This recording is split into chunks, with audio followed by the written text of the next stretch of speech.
রাজনীতি আদর্শিক ও গণমুখী হওয়া উচিত।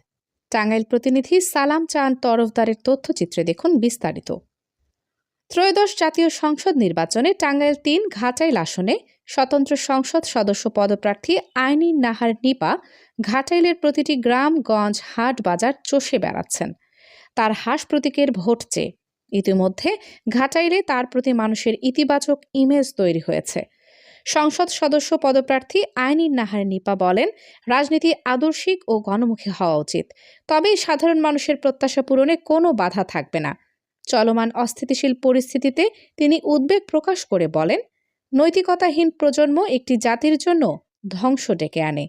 তাই নতুন প্রজন্মকে এগিয়ে আসতে হবে দেশের স্বার্থে, তবেই রাজনীতির সেবা প্রতিটি মানুষের দ্বারে দ্বারে পৌঁছে যাবে।